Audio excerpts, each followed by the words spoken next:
vamos falar um pouco mais sobre ambiente. Nós já conversamos sobre ambiente. Ambiente, um conjunto de forças que circundam, no caso aqui, uma organização e que determinam o que ela deve fazer para que ela tenha sucesso, para que ela sobreviva nesse ambiente.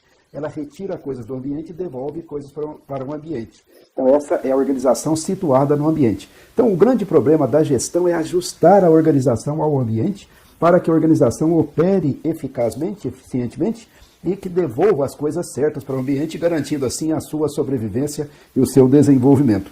Então nós já falamos sobre o ambiente. Agora, nós precisamos compreender o seguinte: há aquele ambiente que afeta todas as organizações, mas há o ambiente que afeta especificamente algumas organizações, né, de um modo mais específico.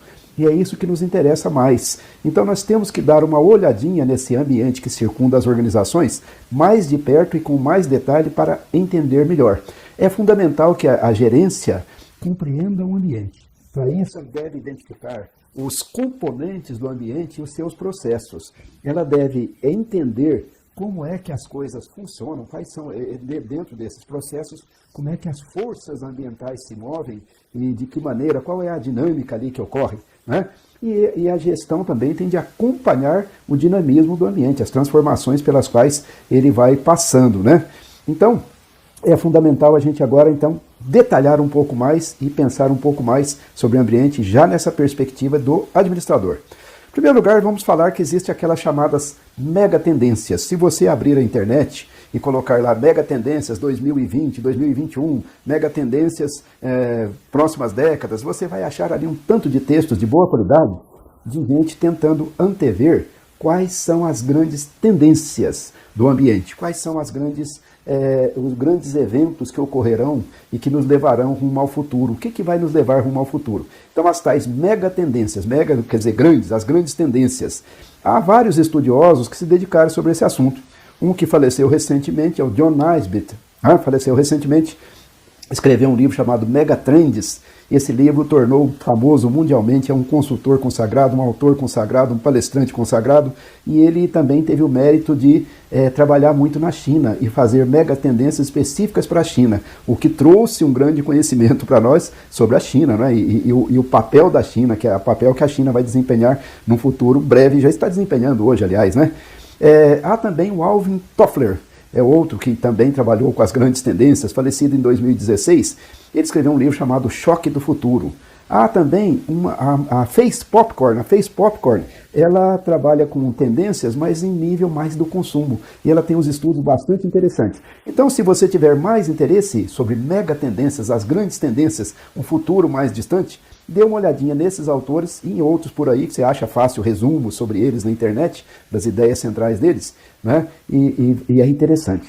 Então vamos lá. Quais são as mega tendências que são previsíveis hoje? Como é que vai ser o futuro mais distante? Quais são as grandes forças que estão nos levando para o futuro? Vamos dar uma olhadinha nisso. Há dois tipos de eventos, né? Há os eventos episódicos e há os eventos tendenciais. Episódico é aquele que tem começo, meio e fim, e acaba e pronto, acabou, é um episódio. Não é, por exemplo, pandemia. Pandemia vai ter uma finalização, né? Assim espero, né? Agora, os eventos tendenciais são aqueles que vão se desdobrando no rumo ao futuro e que vão causando modificações grandes ao longo de muito tempo, né? As tendências, quais são as tendências? Então, os mega eventos, né, as mega tendências atuais, são mais ou menos já situadas. Vamos ver aqui alguns exemplos. Em primeiro lugar, a China, né? A China crescendo e se tornando possivelmente a maior economia do mundo, né? Vai ficar juntamente com os Estados Unidos como sendo as duas grandes economias do mundo, e juntamente com a China, mais quase uma centena de países ali que estão num determinado cinturão, né? Que vai mudar um pouco a geopolítica, a dinâmica dos negócios, a importância das economias. Vai haver uma mudança grande nas próximas décadas aí. Segunda grande tendência, a tecnologia. A tecnologia está fazendo um efeito imenso na vida da gente e vai ampliar esse efeito com a inteligência artificial cada vez mais presente na nossa vida.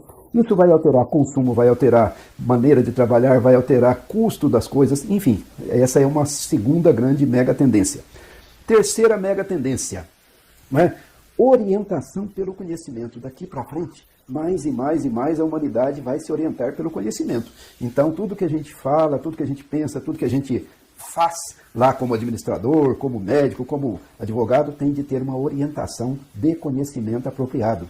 Então nós não podemos nos orientar nem pela ideologia, nem pelos valores pura e simplesmente, tem de ver o conhecimento. O conhecimento está alterando a face do mundo. Muito bem, além disso, né, dessas tendências que nós já falamos, há também a economia global, né? A economia global, não podemos deixar de lado isso. O mundo cada vez mais será aquilo que o McLuhan. O mundo é uma aldeia global, né? Então, cada vez mais as coisas estão conectadas aqui do Brasil com o mundo todo. Muito bem. Além disso, mais uma mega tendência, a democracia. Né? Pelo menos nos países ocidentais, aqueles que têm a cara do Brasil, digamos assim, é uma boa parte deles, a democracia não volta atrás mais e se consolida cada vez mais e atinge estágios cada vez melhores de democracia. Além da democracia, nós podemos colocar aí uma outra grande tendência, a diversidade, diversidade humana. Os ambientes serão cada vez mais diversificados. Pessoas de diferentes etnias, pessoas de diferentes raças, né? Pessoas de diferentes orientações sexuais, né? Pessoas de diferentes idades. O mundo será mais e mais diversificado. As empresas diversificadas internamente, elas têm mais empatia com o público e elas são mais criativas. Portanto, as empresas incentivam também a diversidade. Então, o mundo será de cada vez mais diversidade. Mais uma coisa. O mundo quer ética. Está cada vez mais difícil aceitar truques, malandragem, etc. Então a ética deve cumprir um papel cada vez mais importante no mundo da gerência, no mundo da gestão, no mundo das empresas. Não é? Quando a gente fala em compliance, quando a gente fala em governabilidade, essas coisas são todas relacionadas com ética. Queremos que os negócios tenham ética. Mais uma coisa, a agenda ESG, né? Ou ASG em português. Ambiente social com governabilidade. Né? Empresas cada vez mais preocupadas com a governabilidade, porque a sociedade quer que as empresas sejam. Então, quem não se enquadra, né? Lembra, o ambiente determina, né? Quem não se enquadra está fora. Muito bem. Mudanças significativas no mercado de trabalho. Há algumas décadas atrás, eu acho que foi nos anos 90, final dos anos 90, o Jeremy Rifkin escreveu um livro chamado O Fim dos Empregos. Ele disse o seguinte, os empregos formais vão tender a reduzir bastante. Ele não quis dizer que ia acabar tudo, né? Vão reduzir muito, mas o trabalho continua. Então as pessoas vão trabalhar com outras formas de trabalho, como trabalho autônomo, mais isso e mais aquilo. Então, muita gente achou que ele exagerou, mas eu ainda acho que, lendo a fundo o livro dele, a gente vê que ele tem razão. As coisas mudaram muito desde que ele escreveu o livro, né? O emprego continua existindo, vai continuar existindo, mas a composição da mão de obra total, digamos assim, né? Da força de trabalho total, vai ser diferenciada, né? Vai ter trabalho no emprego, vai ter trabalho no autônomo, vai ter trabalho em pequenos empreendimentos e assim por diante. Mas então vai haver mudança grande, porque a inteligência artificial vai mudar muito o mundo do trabalho. Então essas mudanças do mundo do trabalho vão contemplar trabalho remoto, né? Cada um trabalhar de lugares diferentes, tá certo? Isso a pandemia acelerou, digamos assim, mudança no trabalho autônomo, né? Muito mais gente fazendo trabalho autônomo, como as empresas que fazem a tal uberização. Uberização, as coisas funcionam como Uber. O cara vai lá, se cadastra, pega o carro, sai dirigindo, o cliente se liga no Uber e aí, ao mesmo tempo o Uber junta cliente e fornecedor de serviço e põe as pessoas funcionando. Então ali não é um emprego, né? É um trabalho, mas não é um emprego. Então hoje há muitas plataformas tipo Uber, de vários tipos de serviço e elas funcionam muito bem e atraem muita gente. Então isso é uma tendência também. Então mudança nos valores, na visão do mundo, nos sentimentos, né, dos agentes de mercado. As pessoas que estão no mercado têm uma outra visão do mundo empresarial, elas querem que a empresa seja assim, assado, elas têm outros sentimentos, outros valores, assim por diante. A economia on demand, né, sob demanda. Cada vez mais as pessoas estão abandonando a ideia de ter um carro, por exemplo, né? Então ela tem um carro sob demanda. O dia que ela quiser, ela vai lá e aluga, tá certo? A mesma coisa a moradia sob demanda, tá certo? Temporariamente, em um lugar, tem no outro. O escritório sob demanda, eu tenho um escritório só para os dias que eu preciso. Então essa economia on demand, ela vem crescendo e é uma tendência. Mais uma tendência aqui, é inegável, né? Que é o tal de e-commerce.